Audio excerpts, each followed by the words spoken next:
Muito obrigada, Sr. Presidente. Antes de mais, apresentar cumprimentos ao Sr. Presidente, às senhoras e aos senhores deputados, bem como também aqui à FENPROF e na pessoa do seu ilustre Secretário-Geral, Professor Mário Nogueira, quem não conhece o Sr. Professor Mário Nogueira. Permitam-me também só pedir licença que logo após estas palavras que vos vou dirigir, terei que sair porque terei que tomar posse de uma comissão eventual que terei agora a sua tomada de posse designada para as 14h30. Dito isto, o Grupo Parlamentar do PSD tem a dizer, quanto ao vosso pedido de audiência, o seguinte. Nós temos aqui o princípio da convergência do sistema de proteção social da função pública com o regime da segurança social, que ficou vertido onde? Ficou vertido na Lei 60/2005, de 29 de dezembro, que Vossas Excelências bem conhecem. O artigo 2º, é de uma redação clarividente. O problema foi que, efetivamente, quando esta lei de 2005 foi redigida, promulgada e publicada, num governo em que era Primeiro-Ministro o Sr. Engenheiro José Sócrates, desconsiderou o Estatuto da Aposentação, nomeadamente o artigo 22, e na conjugação do artigo 2º da Lei do Princípio da Convergência com o artigo 22 do Estatuto da Aposentação, surgiram as dúvidas interpretativas. Dúvidas essas interpretativas que depois foram, de certa forma, esclarecidas pelo acórdão proferido pelo Supremo Tribunal Administrativo e que nós tínhamos conhecimento, efetivamente, nesta matéria, existe um acórdão do Supremo Tribunal Administrativo, não obstante outras decisões que possam ter sido proferidas e transitadas em julgado por outras instâncias inferiores que não do Supremo Tribunal de Justiça. Mas pronto, este acórdão do Supremo Tribunal de Justiça de 2014, em que foi relatora a Sra. Juíza Conselheira Fernanda Maçãs, diz efetivamente o seguinte, que pode existir uma descontinuidade do vínculo jurídico, sim senhora, mas não se pode verificar uma descontinuidade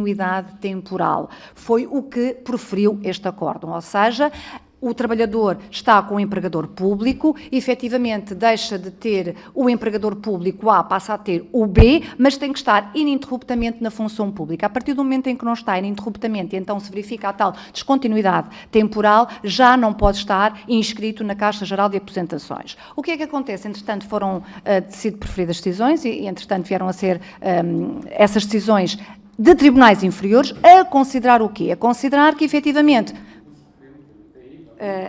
vou continuar.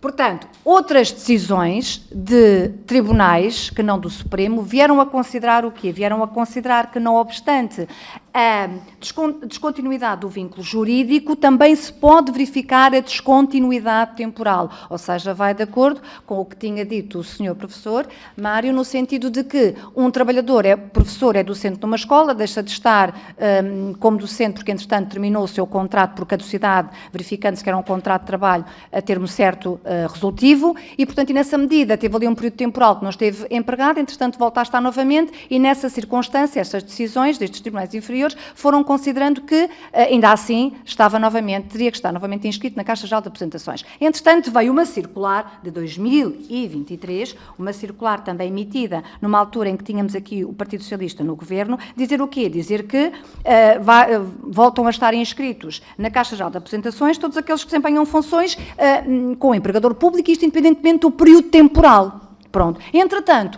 como se verificaram várias reinscrições, o que é que, entretanto, o Governo Socialista fez? Efetivamente, determinou que não poderiam admitir-se mais inscrições ou reinscrições, podemos ter algum cuidado terminológico, mas agora adota as duas, e nessa medida suspendeu tudo. Porquê? Por todo o impacto orçamental que estava a ter esta inscrição na Caixa Geral de Aposentações. Entretanto, temos aqui um problema jurídico para resolver. E é precisamente por este problema jurídico que temos para resolver que, entretanto, temos uma proposta de lei que vai ser apreciada em sede de plenário no dia de amanhã. É como acabámos de dizer ainda há pouco. Ou seja, a redação da lei de 2005 era clara, não teve em consideração o Estatuto da Aposentação, houve ali colisão, não houve compatibilidade jurídica entre estes dois diplomas, surgiram dúvidas, há um acórdão que efetivamente é clarificador, emitido pelo Supremo Tribunal de Justiça, em que considera, entendemos nós e bem, que pode haver desvínculo, ou seja, uma descontinuidade do vínculo, mas que tem que se observar efetivamente uma continuidade unidade temporal. É este princípio que está apresentado na proposta de lei que vai ser apreciada amanhã e, mais do que outras matérias, vamos aqui olhar para a tecnicidade e para, efetivamente, a boa e adequada interpretação jurídica, e é isso que nos leva a entender e a apresentar a nossa intenção de defender o que vai amanhã ser apresentado pelo Grupo Parlamentar do PSD em sede de análise da proposta de lei 19. Sr. Secretário, foi um gosto tê-lo aqui em sede desta reunião de grupo de trabalho. Creio que estaremos sempre ao dispor para aperfeiçoar todo o ordenamento jurídico, nomeadamente no que respeita a esta matéria, ainda que por vezes possamos ter entendimentos diferentes. Muito obrigada.